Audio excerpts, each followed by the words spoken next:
And welcome back to Scarred for Life, the podcast where we open up old wounds by looking back at the films that scared us as kids. I'm Terry. And I'm Mary Beth. In each episode, our special guest brings with them a movie that traumatized them as a child. This week, our guest is Gabriel Bier Gislason. Gislason. There we go. I tried. I'm so sorry. I freeze every time. Really, both were excellent. Both were very acceptable. Thank you. I'm so sorry.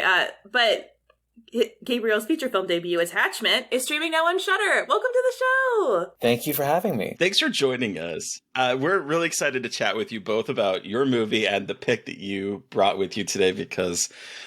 Oh, I just can't wait. Anyway, before we do, I don't want to get too far ahead. Before we do talk about your choice of movie, let's take it to your debut film, Attachment. Can you tell our listeners a little bit about the film? Yeah, sure. So it's my first feature. It is a Danish production, although it's mostly in English. It is about two women who have like a meet cute and fall in love in Copenhagen. One of them is a Danish washed up actor, and the other one is a sort of visiting academic. And they fall in love very quickly and have a whirlwind romance. And then when the English academic has a mysterious seizure and an accident, she has to return back to London, where she's from. And the Danish actor and our lead decides to follow her, to follow love to London. And there she meets her new downstairs neighbor, who turns out to be her girlfriend's seemingly very religious Jewish mom. And the mom is not the friendliest person in the world to her. And when she starts noticing weird stuff happening at night, she starts to suspect that the mom is up to no good. And then a variety of things ensue.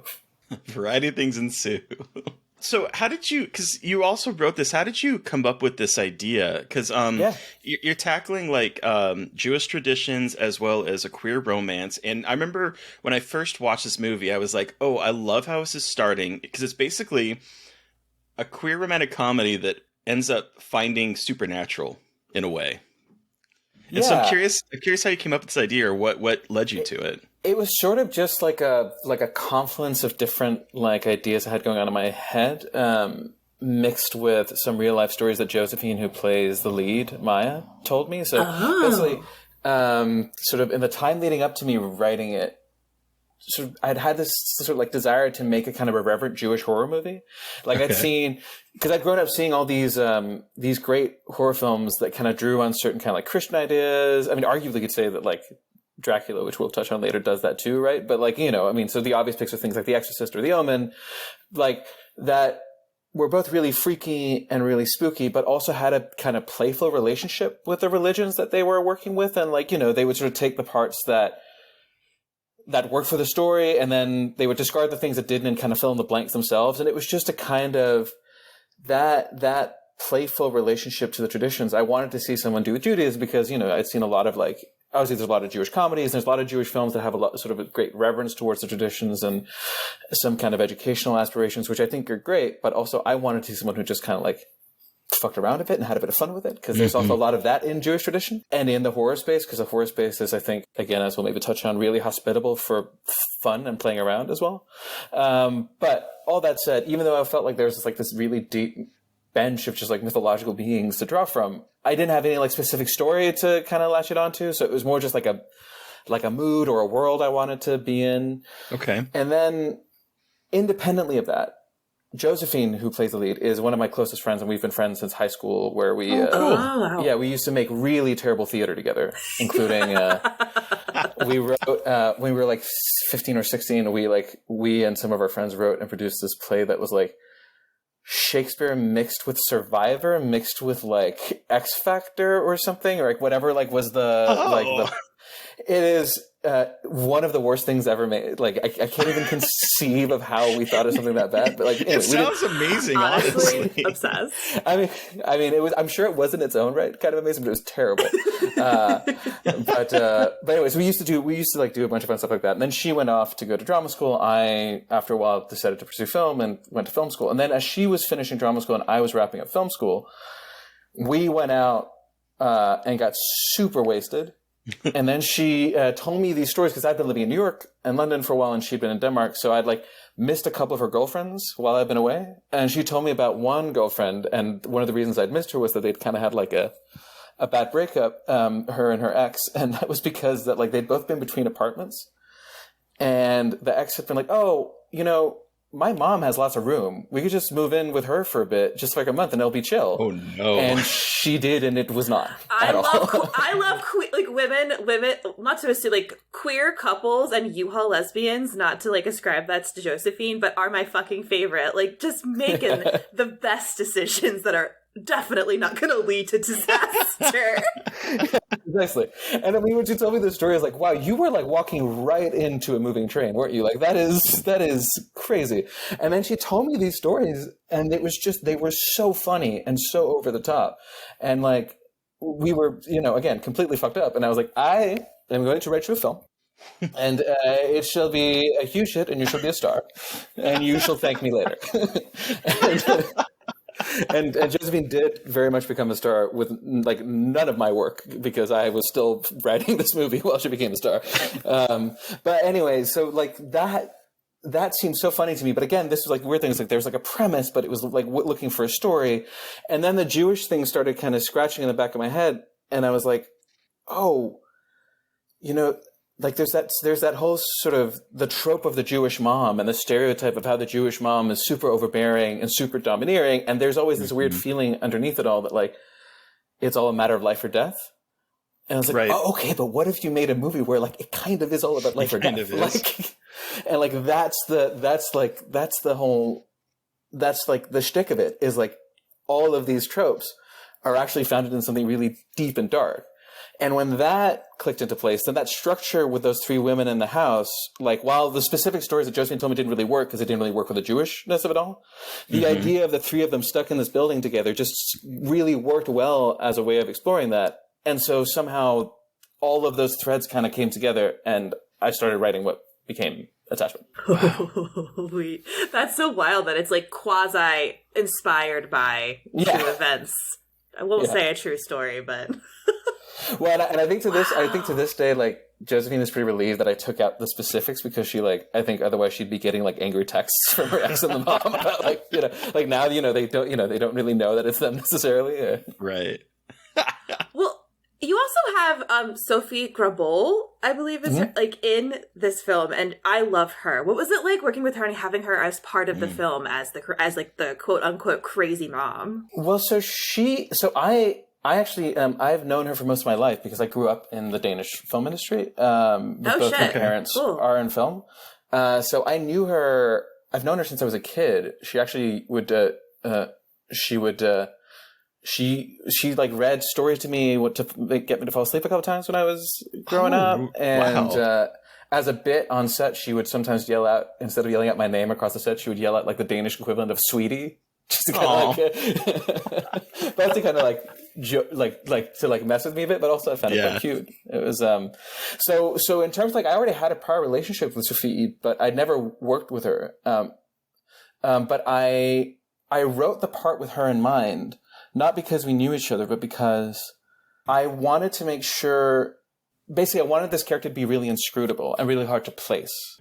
And for that, I needed someone who, like, even when they play really kind of like complicated or difficult or unpleasant characters, I needed someone who always had this like really deep sense of humanity, and that Sophie has in like everything she does, because there are other great actresses of Sophie's generation, but I had this feeling like, they will either be like, they will be too mean, like it will be too transparent that there's something else going on, or they will be like they're not going to nail that like awfulness that needs to be at other times, and that's going to be hard to kind of get the balance right. And with her, I just feel like no matter how annoying or difficult or frustrating or outright unpleasant I made her, she would have this real kind of inner humanity to her. And so I wrote the role specifically with her in mind, and then fortunately she said yes. And then I think she just had a ton of fun, because she'd never actually gotten to play someone who was that like awful at times as she is, like, so she got to really relish, like, you know, there's a bit of scenery chewing going on, and she really got to really enjoy that. Hell yeah. And we just had a blast. I'm reading a film with her in the lead at the moment, like another Danish film specifically for her, because we had so much fun working together. That's amazing. That's so cool. She's so good in this. I think she's incredible in it, really. I'm not trying to pat my own, like she just does an amazing job in it. I always love to also hear about where you find the locations, because I mean, most of this takes place, at least like the back half / a little more than that, take place in the one apartment essentially. How did you find that apartment, or is it an amalgamation of apartments? Like how did you find that location? Because I love the way it's set up. Quite the anecdote attached to that. No pun intended. So basically, originally we wanted to shoot all the London stuff in London. Yeah. And then, like, it started feeling like, okay, that's actually going to be tricky on this budget because it's a pretty low-budget movie, and it's made... The Danish Film Institute has a first feature scheme, which is, like, for people who have finished film school. It's like, all right, apply to it and let's help you make a first feature and get off the ground, which is this amazing thing. And that's cool. It also doesn't come with a lot of money for good reason. And they don't, again, for good reason, let people do co-productions on it because they want to keep the playing field even, so that if you have a project, like they want everyone to have sort of an equal opportunity with that first feature. It's very Scandinavian and social democratic, and I'm all for it. Hey, love that shit though. Absolutely. I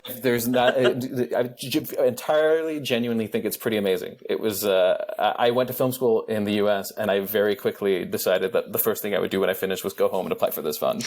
Are you a dual citizen? Not to be weird, but like, are you a dual citizen? Oh, you're Danish. Are you Danish? Yeah, born and raised Danish, yeah. Oh, cool. But I lived in London and New York throughout the entirety of my 20s. And then, okay, cool. Long story, wound up back in Copenhagen. And now I'm sort of between Copenhagen and Vancouver at the moment. All along, complicated story. Anyway. Wow. Anyway, sorry. Derailed the question. So because of these kind of like somewhat limited funds, London was already seeming a bit dicey. And then when COVID hit, it was like, okay, well, we're just not going to London. But the thing was that, like, because it's drawing on these things from like Yiddish folklore and Yiddish tradition, it still kind of needed to be set in a Hasidic environment to sort of fit with the world. And there just isn't one in Copenhagen. So, you know, I still had to choose, like, it still had to be set in a city that had that community. And I wanted to be set in a city that I knew. So it would either be London or New York, because those are the only two cities I've lived in that had this community. So we decided, okay, we'll do London all the same, but we'll do like a day or two of exteriors. We can just about afford that. And then we'll do all the interiors. We'll find a house in Denmark that can double as a London house, and we'll make that work.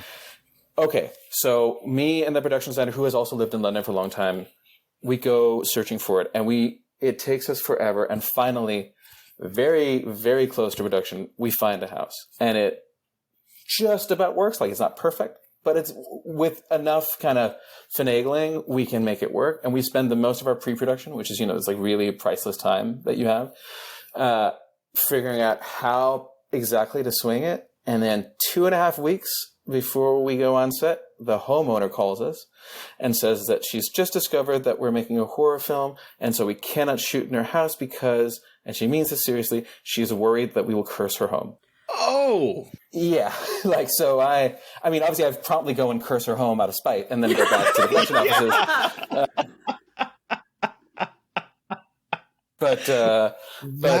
But we're screwed. And so, because we have no other option, and we're about to go on set, like in 2.5 weeks, with what little bit of money we have left in the budget, the production design team manages to build the whole thing in a studio in 2.5 weeks. No, really? So everything in those London apartments is on a studio. And it was so last minute that the first day we showed up to shoot in them, there were still like cracks in the walls where the lights were flooding in through. They were like kind of like quickly patching them up because they just had to, I mean, what they did was amazing, but they had to do it in no time. Holy shit. Wait, that is so fucking impressive and terrifying. It really is. Making movies is terrifying. It was, I mean, those 2 weeks alone probably shaved off about 7 years of my life. Like, probably. I can imagine. It was crazy. And it was stuff like, you know, it was still, I'm so impressed with what they did. And we're still doing it on so cheap. Like, we couldn't afford windows. We just we managed to scrounge like one stained glass window. And which means that every time we had to turn the camera in the hallway, we had to move the window. So we'd like turn the camera, like, someone get the window, or like move the window back there. Oh my God. There's one front door that we would move like up and down the steps. That's fucking amazing. It was nuts. It was such a crazy time. But yeah, so anyway, so in terms of how I pick locations, basically through sheer bad luck, I guess is... Wow. Holy cow. Yeah. Sorry, I am glad I asked, though, because that is really... That's really... Wow. And I mean, you can't tell watching it. You No. can't tell that you had to carry doors and windows and move Movie it magic. around. Holy cow. No. I mean, fortunately, no one's been able to spot it because they and the camera and lighting department just did such a good job of working with it. But it was crazy. I mean, it was even to the point where, like, the other thing we had to move around was basically they couldn't we couldn't afford to build a set like particularly like far up. Like, it was a very tall set because every bit of material you use to build the walls costs money. Right. But we also couldn't afford ceilings. Oh, okay. And the tricky thing was then if you shoot on a lens that's wider than, say, a 35 millimeters, then you start seeing over the ceiling. So the best we could do was the production design team. I mean, these people were just heroes. You know, like, not all heroes wore capes, but they sometimes have, like, you know, an electric drill. Like, they just built a huge square of white fabric. And then we would move it around with these, like, giant sticks. So, like, okay, we're moving the camera this way now. And they would, like, move the ceiling, like, a little bit over so they would cover the top. And it was, yeah. It was quite the adventure. Yeah. The joys of indie filmmaking, huh? Oh yes. Good Lord. A lot of stuff to learn on your first feature. Goodness. I mean, it makes you prepared for the next one, right? Hopefully, have a ceiling for your next movie. Yeah. No, I definitely plan to have it written into my deal. Like, I insist on having ceilings at all time, and more than one door and window. I need to have a fully furnished home to shoot in. Yeah, exactly. Yeah. Oh my nuts. goodness! Wow. So you mentioned that that your parents are in the film industry. Yeah. Is that correct? So is that how you got interested in film, or what was your journey to become a filmmaker? It was, and some of this will weirdly tie into Dracula later. So I grew up in film. Both my parents are filmmakers. My mom is a fairly well-known film director called Gabriel Bier. And my dad is an editor and documentarian called Thomas Gislason. And they were in film, you know, throughout my entire childhood. And so I watched a ton of films with them, and I was very exposed to film generally through them. But the third person who, two things actually. So my dad got his start in the industry as a movie projectionist when he was a teen. And the first few films he projected, and he would project them over and over again, were Blazing Saddles and Young Frankenstein, which sort of ties into... Yep. So I watched them a lot growing up as well because my dad was obsessed with them. So was his mom, my grandmother, who was like my third parent. She raised me as much as they did, really. And she was obsessed with film. She had nothing to do with film. She was a public school teacher, but she since she was a kid and like growing up in the 40s and being young in the 50s, she just loved movies. And so she showed me a ton of movies growing up. Also including all the Mel Brooks movies, but also she loved MGM musicals, and as a result, so do I now. And I saw Singing in the Rain for the first time when I was 7, and I fucked up my shoulder because I tried to run up the wall like Donald O'Connor does, and I fell and busted my shoulder in my grandmother's apartment. Oh man! But yeah, so I grew up around film, but I wasn't necessarily that interested in pursuing it until like my sort of mid-20s or early 20s. Not because I think some people think that way because of like a chip on their shoulders thing. I think I was more just like, oh, I've seen a lot of this stuff. I wonder what else might be interesting. Mm-hmm. And so for a while I thought I was going to try to be a journalist, but I'm notoriously bad with deadlines, and that didn't seem to work very well together. And then I wanted to write fiction, so I wrote a number of short stories and tried my hand at a novel, but they are very long. And they sure are. They are very long and difficult to write. And then I wrote some plays, not just the aforementioned bad high school plays, but when I was living in London and I was studying English Lit, I wrote some plays that I staged with some friends at like tiny theaters in London. And they were not very good, but I learned a lot from them. And then at a certain point, I think it was like 23 or something, I suddenly had this idea that I was like, I remember even thinking like, oh shit, I think this is a short film. Fuck. I think this might be a short. And I had really made films before, but again, Denmark with its wonderful public funding for the arts has or at least back then, I think it's slightly more complicated now, but back then it had a specific funding scheme for short films, for people who wanted to try their hand at a short film, where they gave you a bit of money and they had a bunch of equipment for you to go out with. And so I wrote a script. That's so and cool. I applied.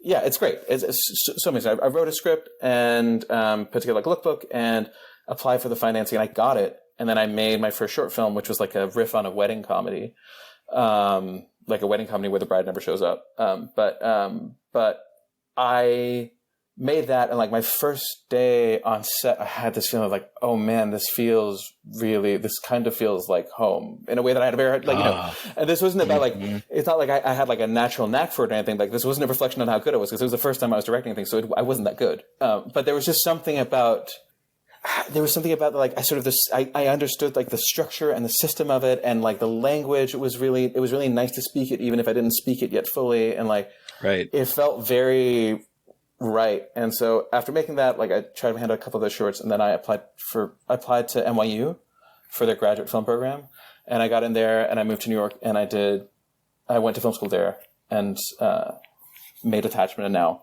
now I'm here. That's as far in the journey as I've come. Wow. Hell yeah.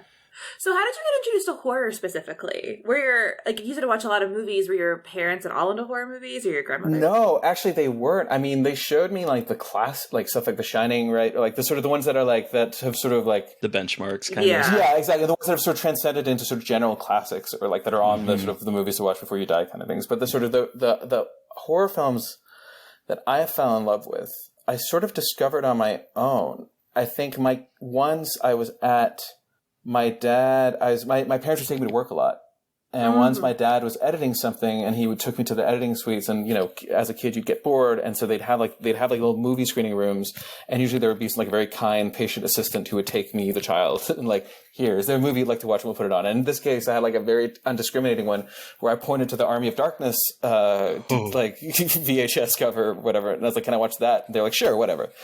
And that I watched was like, oh, this is sick. And then I told my cousin, who was 8 years older and, you know, of sort of much more, you know, worldly and wizened man at 17 or 18 or something. I told him about this crazy movie I watched, and it's like, oh, well, you should check out the other movies in that series. And then I watched Evil Dead 2, and it like scared the shit out of me. But also, I totally fell in love with it. And when I finally got like, I remember, I think it must have been 11 or 12 or something, I spent my allowance on, there's like one store in Copenhagen that would import US DVDs, like Region 1 DVDs. Okay. And I went in there, and I remember pre-ordering, because they told me it was coming, the steel case version of Evil Dead 2, and like brought that home, and it was like my most like hallowed possession. And I'd already seen it once, and I just like watched it on repeat for days.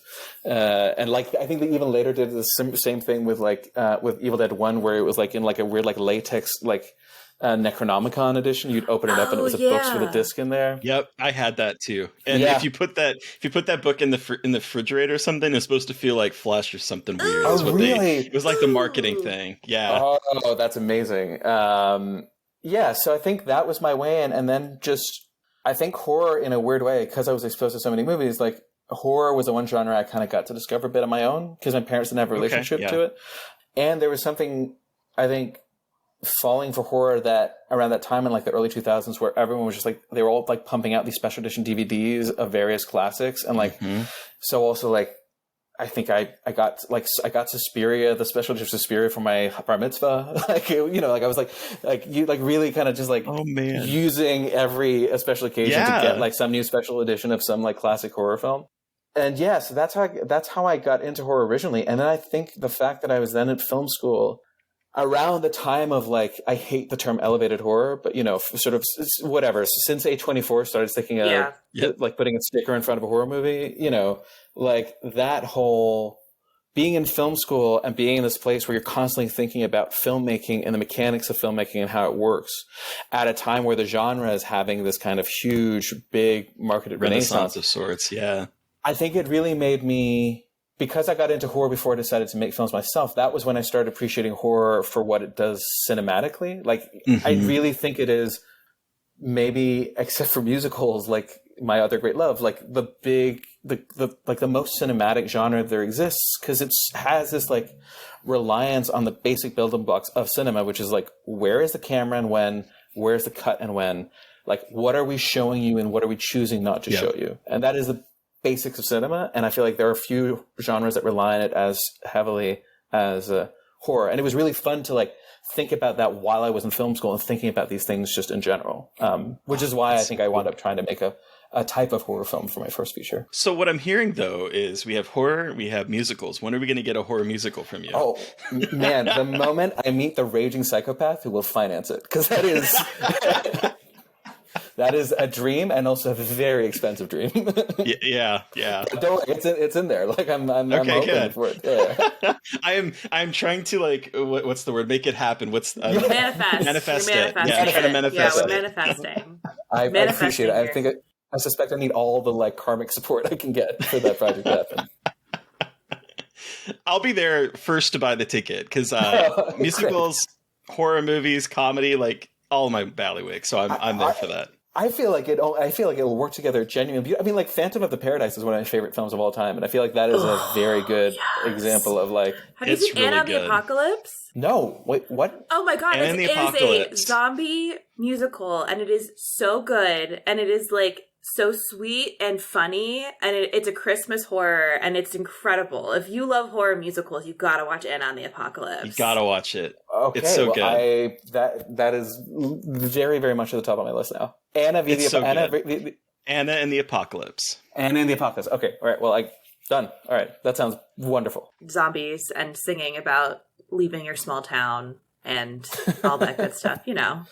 So I love this. That sounds great. So, but now as an adult, have there been any movies that recently that you've seen that have really scared you? Yeah, I mean, I think, Hereditary really always hell yeah messed me up. Take a drink, listeners. Most people say Hereditary. That one comes up for a lot. Good reason. Yeah, I think Ari Aster really.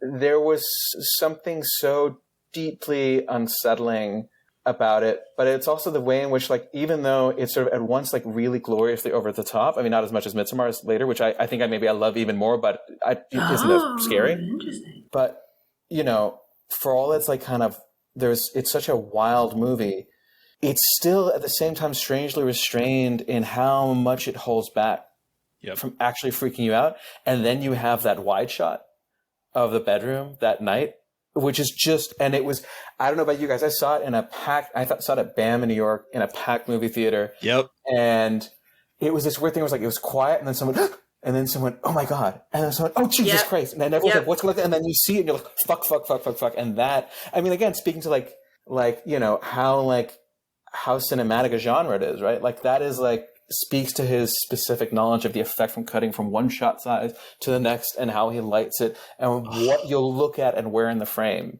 It's so masterful. It's the best use of light in horror too, I think. And like shadows, it's just like, it's so good. It's so good. And he is just not well. Like, his short films are wild, like, and I mean that with respect, but like his short films are unhinged too. But I saw one of them. We have a couple of, I don't know Ari, but we have a couple of mutual friends, and they showed one of them to me before Hereditary came out, because they knew him from back in the day, and I was like, wow, this is bananas. Which is the strange thing about the Johnsons, where the son rapes the dad. Yeah, that one. And I saw it, I was like, wow, that is nuts. And also like, when is this man's first feature coming out? I'm very eager to see it. And then shortly thereafter, But I kind of jumped the gun actually a little bit. But so do you get scared easily? Like, were you scared easily as a kid? Okay. And you get scared easily now? Yeah. Cool. And I get scared easily now. Yeah. I will sit. I mean, my wife and I went to see Barbarian in, I think like March or April or something. And she was scared, but she still laughed whenever she turned to look at me because I was sitting like... I love that. Those first 45 minutes, I was just like, you gotta be fucking kidding me. You gotta... The trademark like this, trying like to hide exactly. it. Yeah, exactly. Mm-hmm. But for some reason, I've decided, you know, I realize that this podcast, so I should maybe not just be purely visual, but like, I've decided that there's something far more grown up about just like, you know, holding your hands in front of your face as though you're thinking when really you're just fully blocking out the screen. I'm definitely very deep in thought and not terrified of whatever is going to pop up in front of me. This is not terrifying to me at all. I'm just contemplating the artistic merits of this scene entirely, and not at all trying to blot out every single glimmer of light coming from the screen. I love it. So yeah, no, I think that's why I think that's why I'm into it. I would hate it if you stopped getting that feeling of, it's so physical, right? Like it's something, it's so rare that any kind of art will give you such an immediate physical feeling. And I would hate to lose that, because that's half the enjoyment. It's like, it's watching something and it works. Like sometimes I think even it annoys me if I'm watching something that I think is bad, and just, I won't mention anything because I always feel like it's bad to badmouth specific titles. But I've obviously seen every year you see some shitty horror films, and it sometimes really annoys me that they still have that effect on me, because this feels cheap. I'm annoyed that I'm unsubtle. But when it's good, it's like, oh man, I am. I don't know, at risk of sounding like an awful art school student, I am kind of communing with the work right now, yes. I'm where there is a real physical relationship between me and the thing I'm seeing. And there are just few genres that can really do that. I agree 100%. So yeah, I get really scared, and it's part of what I really love about it. Hell yeah. All right, well, we're going to take a quick commercial break, and then when we come back, we're going to talk about Gabriel's pick. And we're back! Okay, Gabriel, what film did you bring with you today for us to discuss? Speaking of terrifying. So, in line with what I was talking about before with my grandmother and with the sort of history that Mel Brooks has in my family, I picked Dracula Dead and Loving It. Hell yeah. And the reason is because I actually think it's the first time I remember being really freaked out by a movie. My parents. One second. I'm going to read the synopsis super quick before we jump. Oh yeah, sure. Of course. All right, cool. Everybody. This synopsis, by the way, is this IMDb? Oh yeah. A copy and paste job. This is perfect. Dapper Count Dracula, played by Leslie Nielsen, relocates from his Transylvanian castle to Victorian London with his assistant Renfield in search of new blood. He finds it in a pair of beautiful young women, Mina, and her best friend, Lucy. When Mina's straight-laced fiancé Jonathan notices his future bride's odd behavior, he calls in his mentor, vampire hunter Van Helsing, to save the day. IMDb. And this is directed by Mel Brooks, everybody. So, you should know what to expect here. Yeah, exactly. Okay, so you started a little bit, but take us back. How did you see this? Why is this your Scarred for Life pick? And why is this really silly horror comedy a movie that traumatized you? So, I spent a lot of my childhood staying at my grandmother's house, not through any sort of neglect on my parents' part, but just that they were busy and fortunate enough to have a grandparent that really liked taking care of me that much. And one night, my grandmother and I go down to rent a movie together, and she sees this and is like, oh my God, we should rent this. Because it's Mel Brooks. She loved Mel Brooks. She went to see, when my dad was projecting them in the 70s, she went to see them over and over again because he'd let her in for free, obviously. And she's like, it's a really funny movie. You're going to love it. I just have this distinct recollection of her taking I don't know what it was like in the US, but in Denmark, you wouldn't have actual VHS boxes. You would have these little kind of plastic covers that you would take down. Yes. And I remember seeing her taking that down, this little laminated sheet, really. And I was like, okay, that looks kind of scary. And she's like, don't worry, it's not scary. It's funny. It'll be funny. And so we watch it. And I now, in retrospect, realize that I think at 6 I would have been. I don't know, you get that some things are funny, but I don't know if you get irony, right? I don't know if you fully get that something is funny because it's not really the thing it's purporting to be or it's pretending to be, which is kind of it's a specific, there's this really specific distinction between the two. So we start watching it, and I'm like, I don't know if, and also it's in English, and I'm not, getting most of it, right?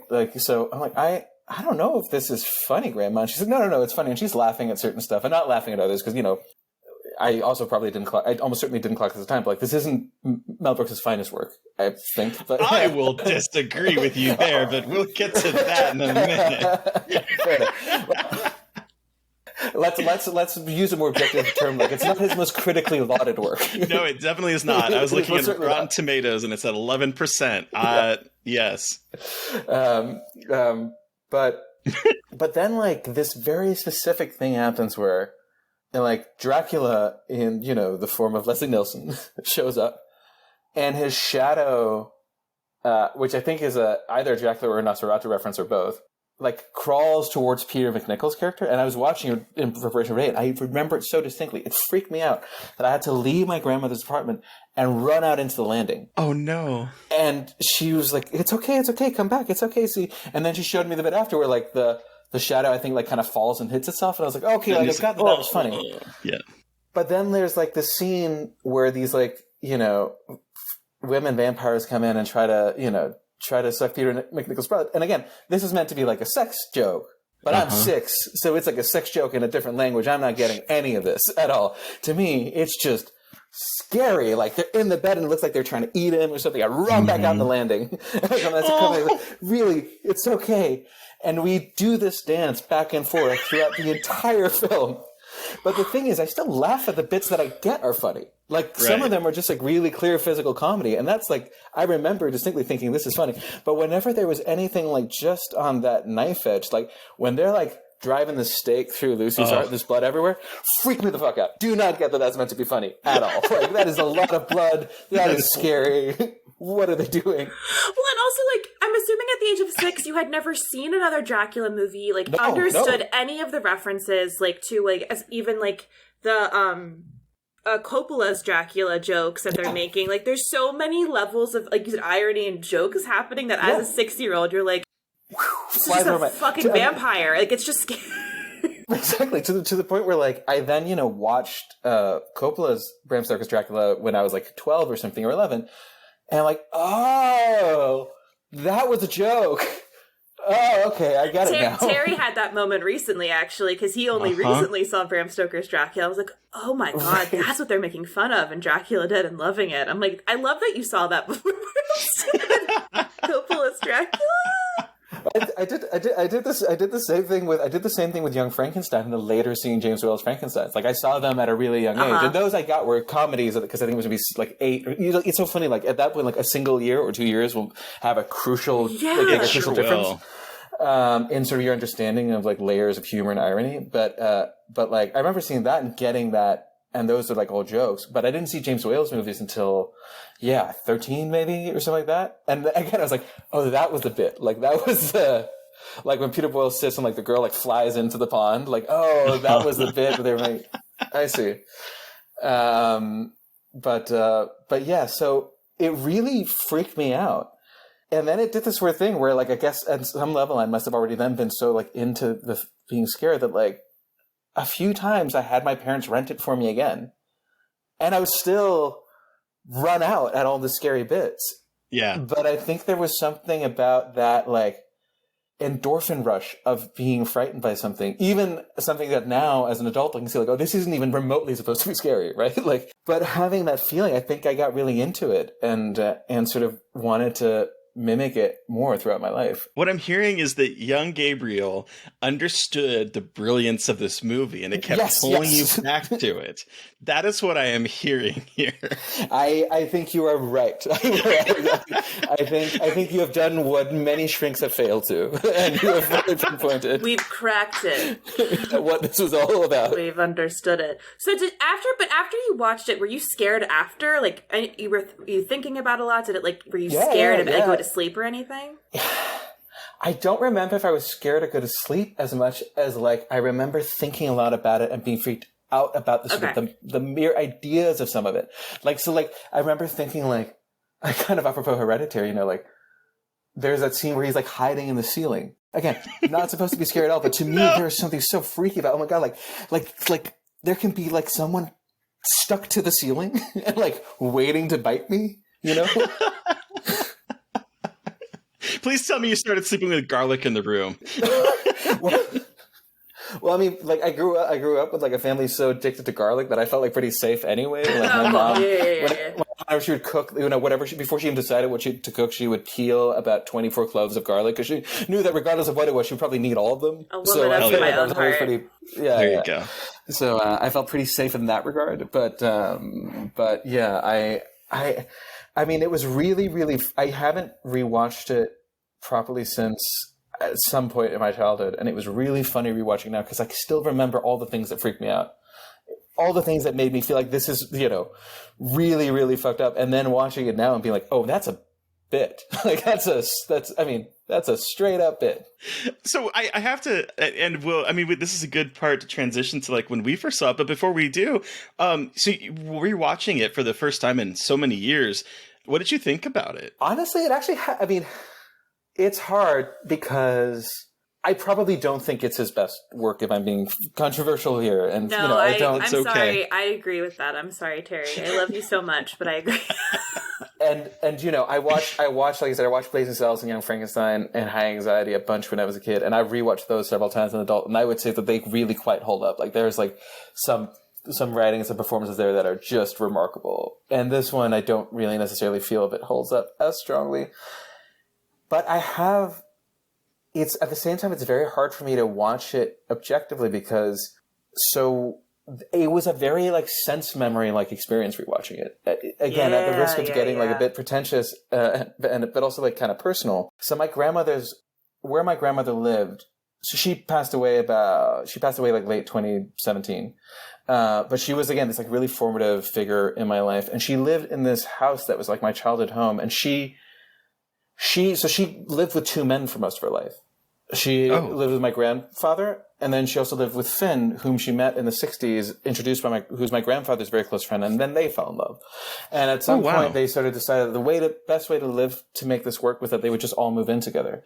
And so Finn bought, for what was then chump change, he bought like a tiny little walk-up in a working class part of Copenhagen, and they each had their little apartment. Oh, wow. And I grew up in that house. Like that's where I hurt my shoulder. But that's also just like, I would go there after school to do homework and I loved being there so much.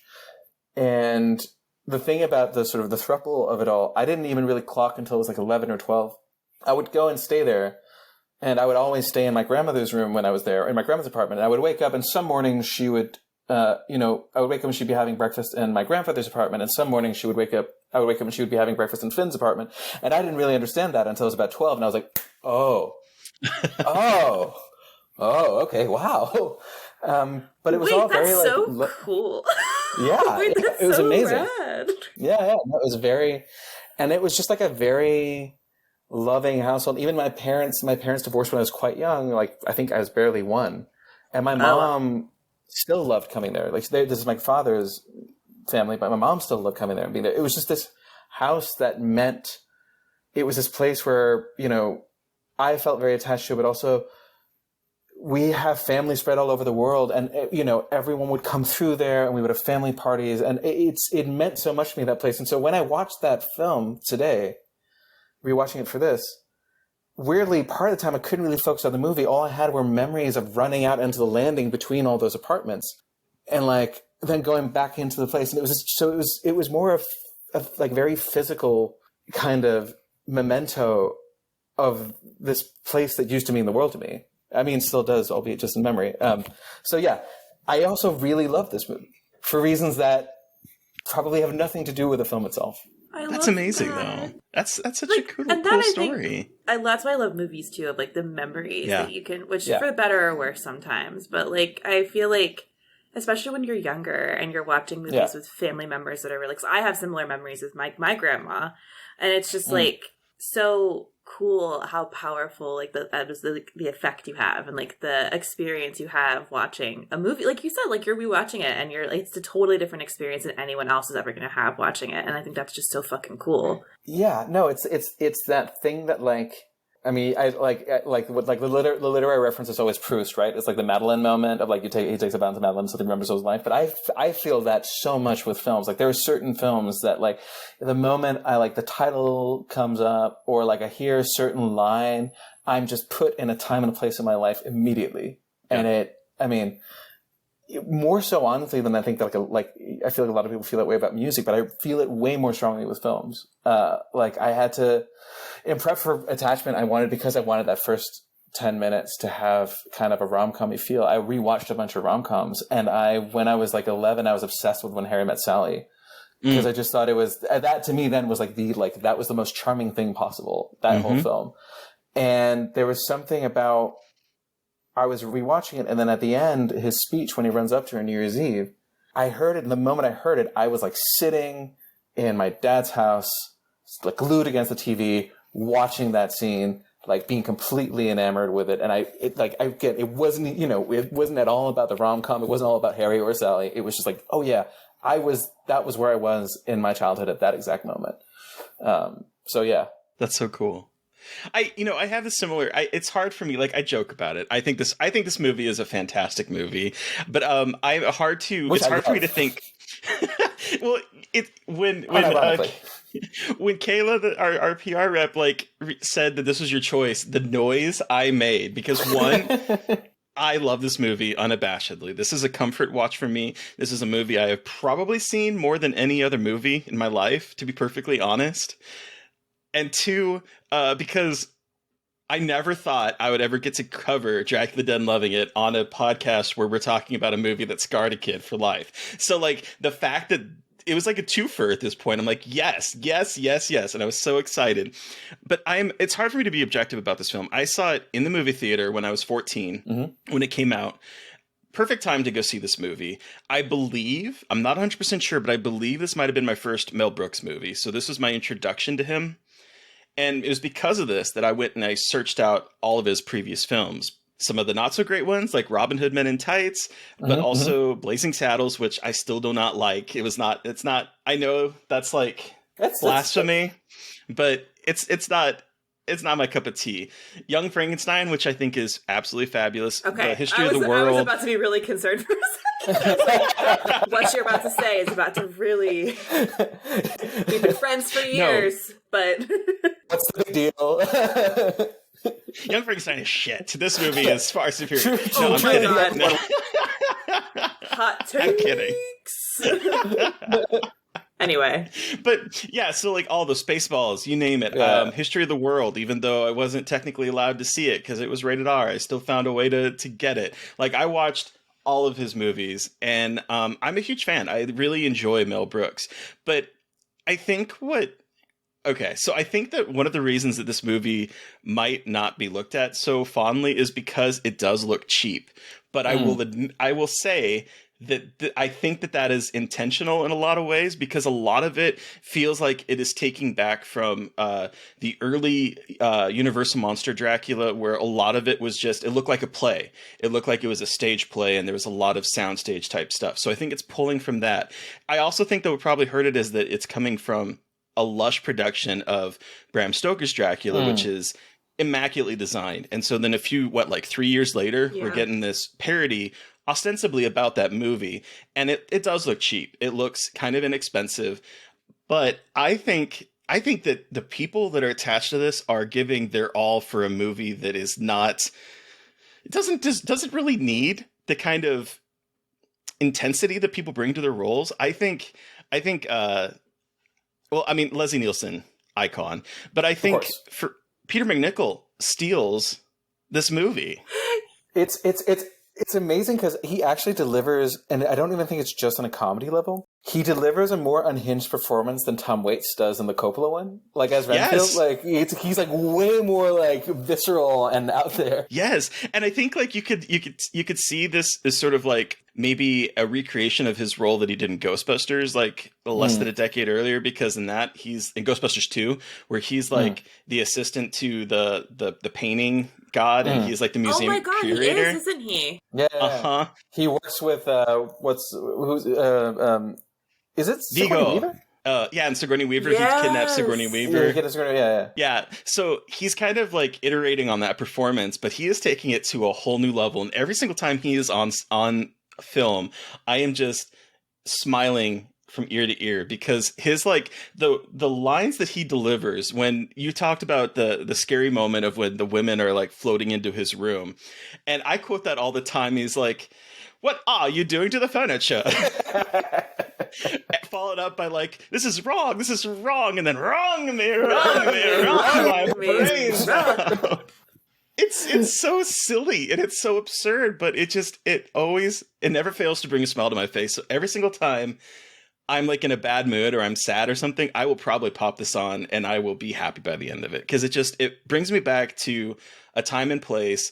And it's sort of like what you're talking about, just like that kind of muscle memory of seeing this. And it's, again, the score to this movie is better than it has any right to be. That opening theme with the credits and stuff, it's bringing me to like, it kind of reminds me of Francis Ford Coppola's Dracula, but it's so lush and it's so, I don't know, gothic that I'm just like, this movie does not deserve this score.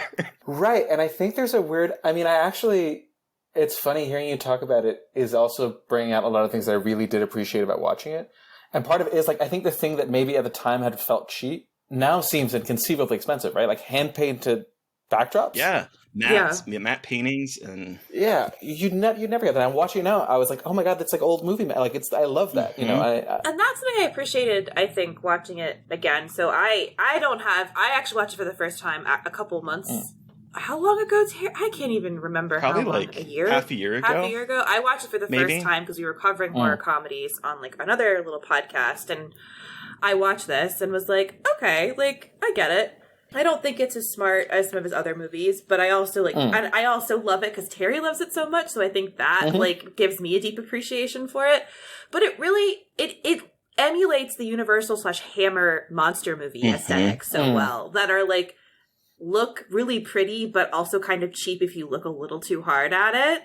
And like, even just like, when they are putting the garlic in Mina's room, it reminds me so much of like a lesbian vampire Hammer movie that I cannot remember the title of, but it looks just like that. And I'm like, I don't know if that was what he was trying to do, but he really does nail the Hammer, the Hammer aesthetic vampire movie so well. And I think I appreciate that so much and like what it's doing with the aesthetics of it all. It's funny. I just don't think it's as smart as things like Blazing Saddles and that's fine. Like, not everything has to be smart. Like, Mel Brooks, this was this last movie he directed, right? He was just probably like, I'm fucking done being funny. Like, I'm tired. But still, I do appreciate it. It's unhinged. And I appreciate an unhinged experience so much. It also does a thing that I really, it's a type of humor that I personally really love and I don't think we get enough of, which is like, the joke is a lot funnier the fourth time you tell it than the first time you tell it. Yes, the repetition! She will become one herself. What? She will become one herself. Also, like the faux Romanian they speak was like Varush or whatever they keep saying. Yes. Or like Mel Brooks's accent, like Brooklyn accent, comes through so much too. It's so good. I was like, I love it. It's so. I mean, I was even listening to something. I was like, some of those words are Yiddish. Like some of those words are 100% Yiddish. But also, there's so many. I mean, the garlic joke is sort of almost its own version of it. Where like there's just so much garlic. There's just the sheer abundance. The sight gag of the abundance of garlic is so good. It's so and good. Or when he sticks his head in the window and he's like, ooh, there's so much garlic. My favorite joke this time was when he said, I'm also a gynecologist. Oh, I didn't know you had your hand in that too. Like, they're so dumb. Like, they're such, like, kind of, like, base jokes. I still laughed. I don't care. Like, there's still something funny about just, like, the subtlety of it. Like, oh, I didn't know you had your hand in that. Goes to the next thing. And you're like, wait, I'm sorry. What did you, like, it's something about, and I don't watch nearly enough comedies anymore. So, like, it was very refreshing just to watch something that's just unabashedly silly as shit. And it's just so fun. So dumb. Even the, like, enema joke, the Harvey Korman joke, and, like, the first time you're like, okay. And the second time you're like, it's pretty fun. By the fourth time, he like refers to an enema, like, okay, great, yes. Or when he's like deciding when to give an enema, no, give him an enema, put him in the strict jack, then give him an enema. It'll give him a sense of purpose or something like that. It's like the permutation on that. And I'll be honest, that sent me on like a Google spiral. I was like, do people use enemas? Like, I was like what's about to come out of your mouth, Terry? I was like, what is his obsession with enemas? And I was like, is there like a historical like joke here, you know, of like hospitals using that to cure?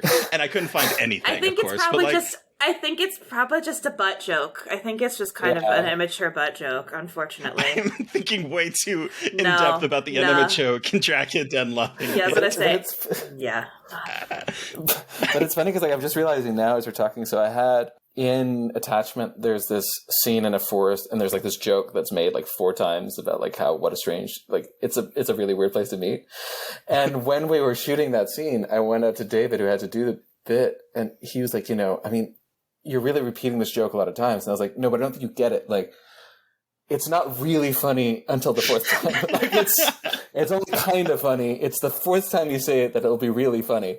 And I'm realizing now, I was like, yeah, that's what they're doing in Dracula Dead and Loving. Like, all the best jokes they're really hitting home the 4th or 5th time they make it. Hell yeah. The psychic impact this movie had on you, and you didn't even know it. Me entirely. Well, and I had brought this up because when Mary Beth had said we have like a little mini-sode that we do where we talk about various movies we watch, whatever. And I remember when we watched this movie, and I just lost what I was going to say. Wow. Just went gone. Love that. But there are moments in here that I think, that's what it was. This movie, I think, has defined kind of like my idea of humor. I have a very weird sense of humor, but like a lot of times when I watch a movie that's funny, I'll be like, oh, that's funny. I'll like admit that it's funny, but I won't laugh. Like, it's so weird. Unless I'm in like a communal experience, like in a movie theater, if everyone's laughing, I will probably join on. But if I'm watching something by myself, I will hardly ever laugh. But afterwards I'll be like, that was a really funny movie, but I won't have laughed at all. But like, there are certain things, it's absurdity. This takes the idea of like a joke to the most absurd level. So it's not just like a joke about Van Helsing grossing out his assistants. He is pulling out, organs. He is putting a brain in someone's hand. Like, it is just like, it takes it to as far as it possibly can go. But there's also like moments of reversal of expectations where like when Renfield is in the asylum and the flap opens up in the door and he's like, Renfield, how are you doing? He's like, I can't take it anymore. The walls are closing in on me. I've got to get out of here. And it turns out he's a guard. Like, it's so funny because you assume he's like another patient there. And no, he's just a guard that's like, I can't take it anymore. But so there's that, or it's like the line where Dracula is staring at Lucy's bosom, but he's like, you have such a lovely occipital mapillary. Like, and it's this little moment, this little part where like the collarbone is open. And so there's just like these little tiny things that I think are just like, you don't expect it to happen. And he manages to like pull that rug out and just make it something that it's not. And I think that is something that this movie doesn't get a lot of credit for. No, I think that's true. And I also think like, I mean, I'm really into like the whole like reappreciation aspect of this conversation because like I do think that it does a lot of things more sharply than I probably got credit for at the time because it also sort of, I mean, even like near the end, right when the bat has been fried into ashes and he like scoops it up and he puts it on and then he does the smiley, which I thought watching that now, that bit I was like, that is genius. That is cackling. So good. I was cackling very hard at that. You're starting to look like your old self again.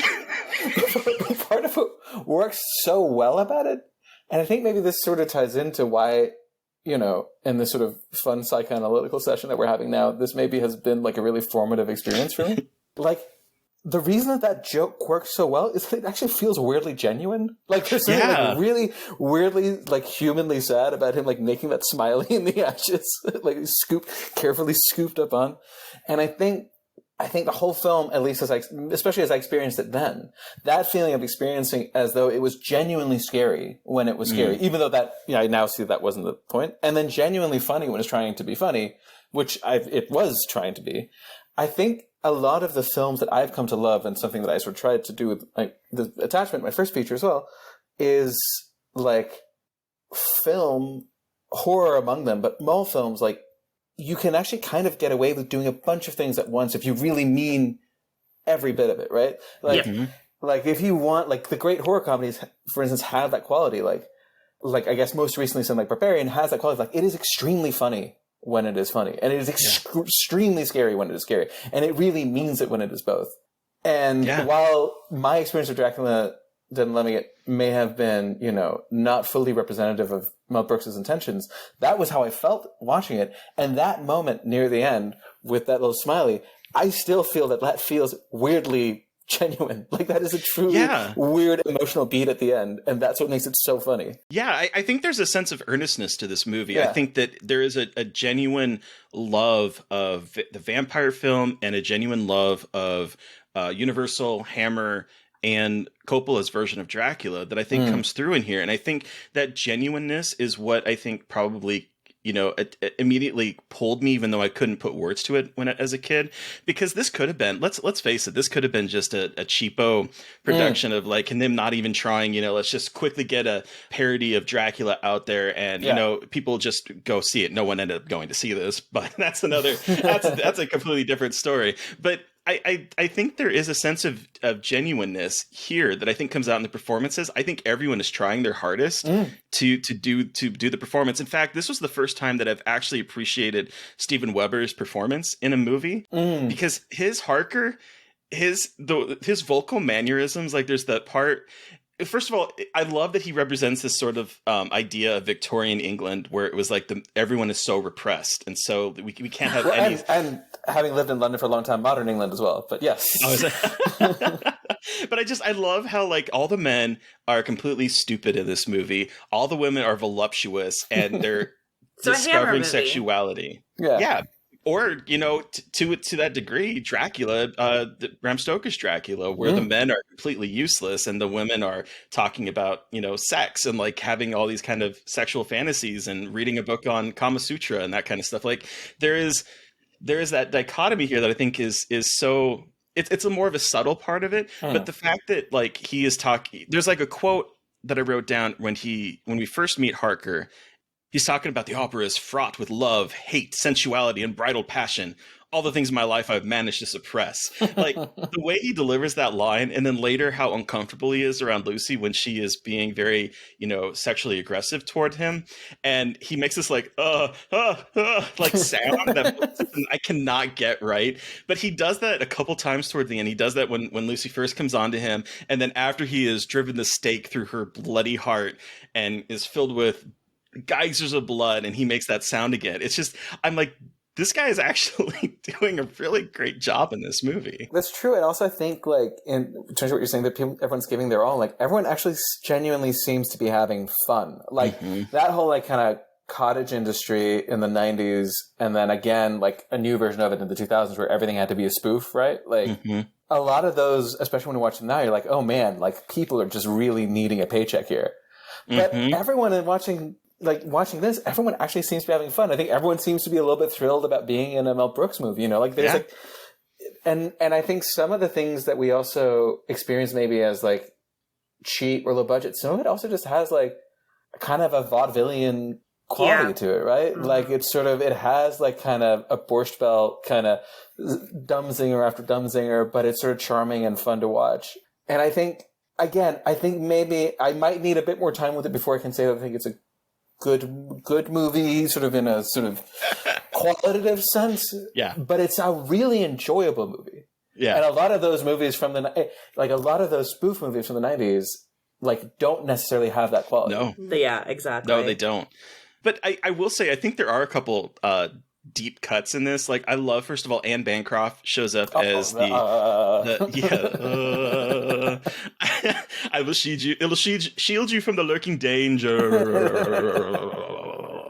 I love that. But I love that her name is Madam. You gotta do a one-man show of just the entire movie of Dracula Dead and Loving It. Here's the thing. As I was taking notes for this movie, I was literally writing the quotes down before they were said. Yeah, of course you were. You nerd. That is how much I know this movie. I was literally writing lines down. I was like, did I get this line right? And then they say, I'm like, yep, I got it right. Like, that is literally... I don't know what that says about me, but like that is literally how I view this movie. But she's kind of a deep cut character, dude, because her name is Madam Ospinkaya or something like that. I'm not exactly sure how to pronounce her last name, and they only say it once. But that is an homage to Maria Ospinkaya, Kaya, who was an actress, a Russian actress that she was in Hollywood films, but she played kind of the Romani fortune teller in The Wolfman, Frankenstein Meets the Wolfman. Oh. In like a bunch of like The Rains Came, Waterloo Bridge. Like she was a famous like Russian actress, but she played a lot of the Romani fortune teller type roles. And so it's kind of a deep cut there that her name is not even mentioned once. It's not even brought up attention. And it's just like there. So like, you know that there is a deep love for Universal monster movies. Oh, that's great. I had no idea. Yeah. That's such a cool factoid. And also another example of like the joke is even funnier the second time she does it. Like it's such a good Yes. Or the repeating of scheduled. Yes. Scheduled?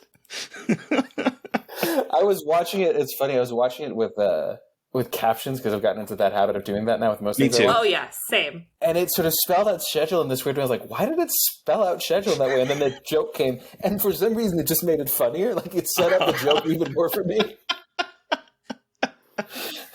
But what did you think on a second watch? Well, it's probably realistically it's more like my fourth or fifth, but it's my first time watching it since I can't have been more than 8 or 9 since I last saw it. Like, yeah. So in any meaningful sense, yeah, probably my second time watching it. Yeah. I don't know. I mean, again, so there was that whole sense memory aspect of it. Like watching it was a lot of an experience of like being transported to another place, another time. I think I have grown with age. I have grown such a fondness for that kind of vaudevillian quality. Like I think if I'd watched this 8 years ago, I think I would have been like, oh, this is like a lesser Mel Brooks movie. And like every joke is so like loud and silly. And watching it now, I'm like, I am kind of into, there's an old world quality to this that I miss and that I really enjoyed tapping into watching it.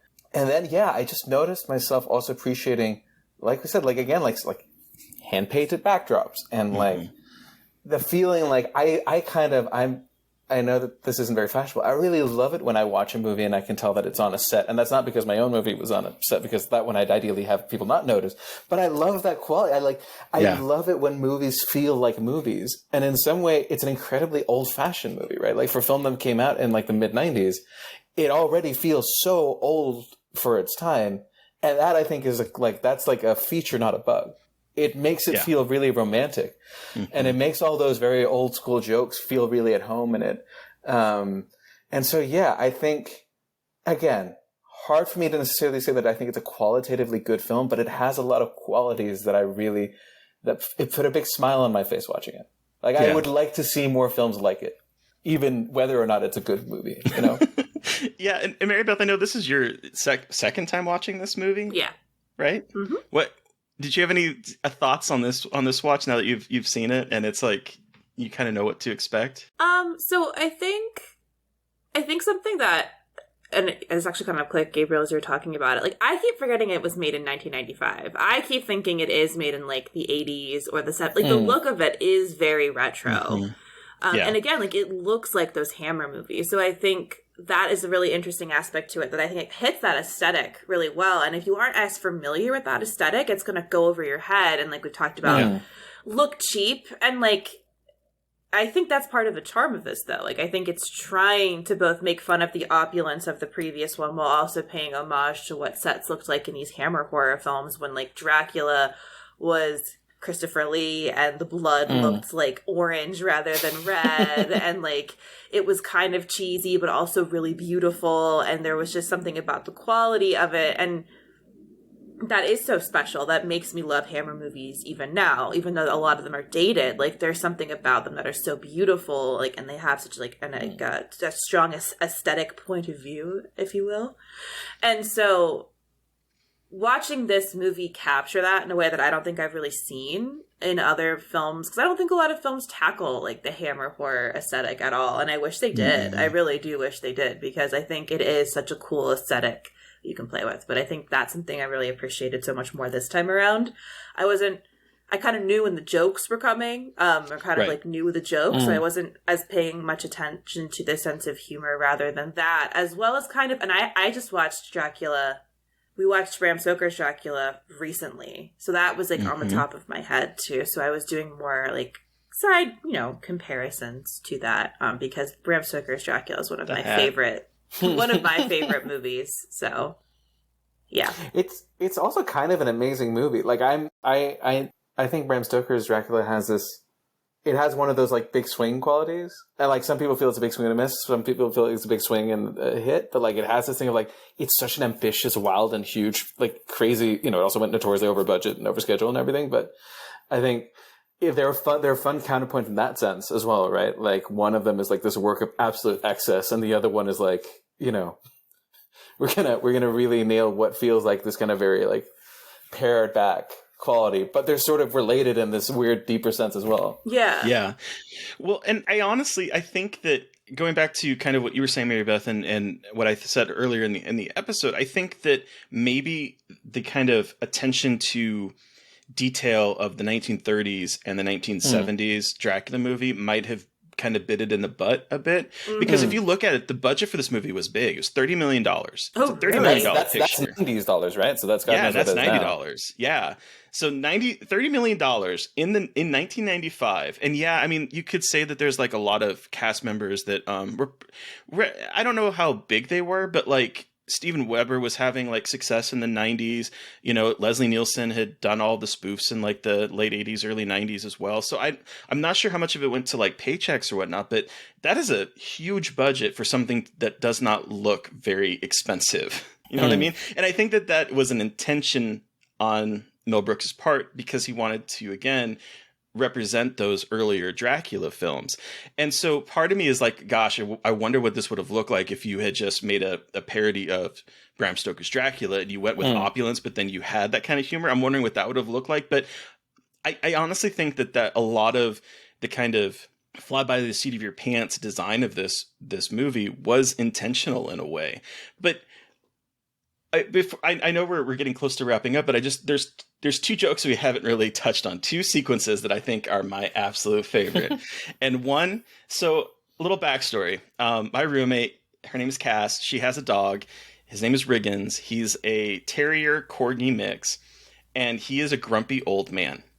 And when people come to the door or packages get dropped off and like he doesn't see them, he will make the sound like, "Ruh," and then he'll be like, "Ruh, ruh, ruh," and he'll go studding down the stairs to go like, "Oh, those angry kids are, get off my lawn," like type, then he'll start barking at the door. But the noise he makes before that is a sort of, and every single time he does it, I always think back to the raspberry scene with Renfield and Dr. Seward, because Dr. Seward has this sort of like, "Raspberries? We're not serving raspberries," but he makes that sound, and it sounds just like Riggins' sound of annoyance that I will. Anytime he does that, I will probably start quoting this movie, because it brings me back to seeing this movie as a kid and just laughing at Dr. Seward's very like mannerisms. And that scene, I think, is a perfect scene that encapsulates my sense of humor, of the like absurdity taken to the nth degree. Because he's grabbing spiders, he's grabbing crickets, he's going to get grasshoppers off the ground, and he's trying to pass it off as like a raspberry or as, you know, a raisin or something. And it's just it's so fucking silly that I love it. That is actually a genuinely like amazing physical comedy sequence, especially when he throws the fork. Yeah. But also because like this, like the commitment to the bit of like, you know, like a lot of comics be like, "Oh, okay," but like Harvey Korman actually goes like, "No, you didn't. I saw you toss it on the ground." I saw you. You did that. And I think that's what makes it so funny, is that he is playing it dead serious. He is playing Dr. Seward as if he is like Watson from the old Sherlock Holmes movies. Is sort of like, that is who he is. He is enveloping in this character, but he is playing it dead serious, as Peter McNichol is doing his damnedest like to be grasshopper leg dangling out of his mouth. He's fighting for his life. It's just it's that absurdity mixed with like a character that is trying to be as earnest and as like, "No, I'm being method. I am being here and I'm taking this seriously." That's what it comes across as. Well, Peter McNichol is like, just, what can I do to be fucking insane over here? What can I do to make him break? Yeah, basically. Is your second bit that you want to highlight, is that the one, because otherwise I will do it now, the one where he's like trying to throw them off the scent? Where he's what? I'm sorry? Where Peter McNichol's trying to throw everyone off the scent, like, are they going to try to follow me? And it just like, I love that. And stops. Yeah. Awesome. runs, stops, runs to another little bit, stops, runs another bit. There. It's so beautiful so physical comedy. That scene. No, I actually should include that scene. I completely went out of my train of thought. But no, the one that I was thinking of is when Dracula is trying to get, I think it's Mina, out of her bed, and the nurse is there. Oh my god! Sit up. And he hypnotizes both of them. Sit down. Mina, you are in the closet. Go back. And then he like leaves with the nurse. Realizes when he actually leaves with Minnie, he like runs through the whole bit pretty quickly. But it's the physical comedy of him being like trying to mentally control two people, and none of them are doing what he wants. He's like, "Come to the door," and so the nurse, "No, not you, sit." And then they both stand, and it's so dumb, but it is played so well that it's one of my favorite scenes. Hell yeah! All right, well, shall we wrap up and give this our rating out of 5, Terry? Yeah, I honestly could talk about this movie all night long. So, Terry, how many raspberries do you give Dracula Dead and Loving It? 5. Shocking. I love this movie so much. And I understand that it's not everyone's cup of tea. And I understand that for a lot of people, this is not top tier Mel Brooks. But for me, this is his best movie. I love the take. I appreciate the take. And I can't be objective about it. It's something that I saw as a 14-year-old that I fell in love with and was constantly renting it at Blockbuster all the time. I would watch it over and over and over again. I probably wore out at least one copy of Blockbuster's tapes with this because I loved it so much. And over years, it has become my comfort film that I will go back to whenever I'm feeling down or if I need to pick me up, or if I'm not doing anything, like I'm just going to throw a movie on. It will probably be this movie because I don't know. There's something about it that it speaks to me. So I'm so glad you brought this. This is a 5 raspberries movie for me. I love it. What about you, Mary Beth? Don't give it a 1, please. No, I'm going to give it a 3. A 3 raspberries because it's not my favorite Mel Brooks movie, but I really, really do love, especially if you're talking about it, like love it is a little bit ahead of its time and what it is trying to spoof, or maybe it's too much in the past. Maybe that's a better way to put it. Like it is going maybe too far back in the 90s for people to fully appreciate. Like Hammer horror just feels so niche to me, like even in the 90s. And and we've talked about that, but like just thinking about that and appreciating it makes this a special movie. And I love how much Terry loves it, but I love Leslie Nielsen. I just think he is like the dumbest, funniest dude. So seeing him take like this sexy figure of Dracula and make him an absolute buffoon is just incredible. And like he does it in the best way because he has like a suave vibe, but also a very chaotic one, and it fits making Dracula into a buffoon very much. And so, yeah, I'm gonna give it 3. 2 quick points though. One, oh my god, are you fighting me right now? Are you fighting? No. What you said just reminded me of 2 things that like I absolutely love about this. There's the line where he says, "Yes, I like it," where Peter McNichol is like, "Oh, dusty, isn't it?" And he's like, "Yes, I like it." I will find myself saying, "Yes, I like it" to the most random things when people say something to me. That's just what popped in my head. And the other thing, I love how unabashedly they do not care that there is a stuntman playing him when he's like doing the dance. Like his face is in full view, and it's obviously not Leslie Nielsen. Like not even trying to like mask his face. It is like that man is not Leslie Nielsen, and he is throwing this woman around. Anyway. Sorry, Mary Beth. Well, Gabriel, sorry, it's raspberries. No. Yes.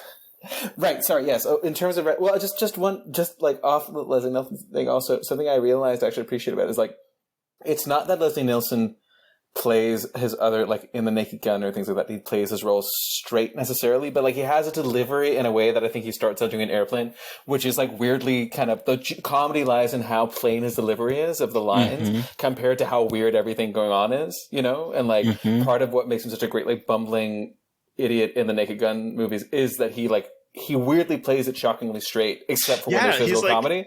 A straight man, but not like it's so weird.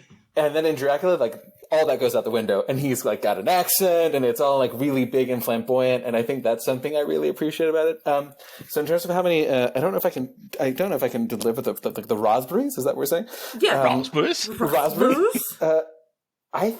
I think for reasons that I don't know if have much to do with the film itself, I'm going to have to give it 5 as well, because I don't know how I could give it 4 or 3 or 2. And I definitely don't want to give it 1.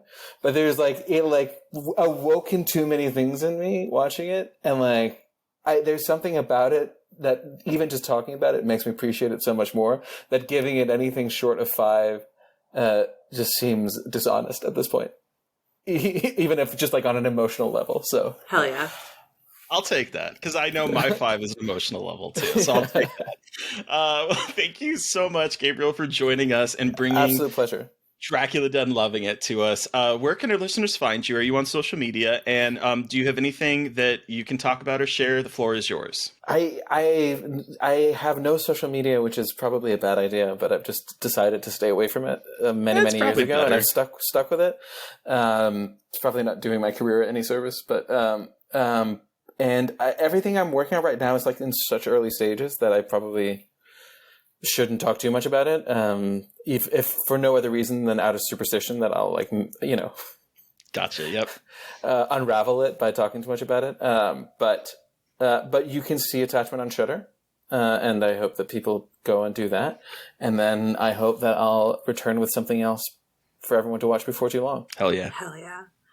All right, listeners, you've heard from us, but we want to hear from you. What was your experience with Dracula Dead and Loving It? You can send us an email at scarredforlifepodcast@gmail.com, or you can reach out to us directly on Twitter. I'm at MB McAndrews. And I'm at Gaily Dreadful. And of course, don't forget to follow the podcast on Twitter at Scarred Podcast. And please don't forget to review, rate, and subscribe. And if you want to help support us, we do have a Patreon with a bunch of content on there. Thank you to Eric Power for our artwork. Thank you to Sean Keller for our music. Thank you everyone for listening. Please stay safe out there, but most importantly, stay creepy. And until next time.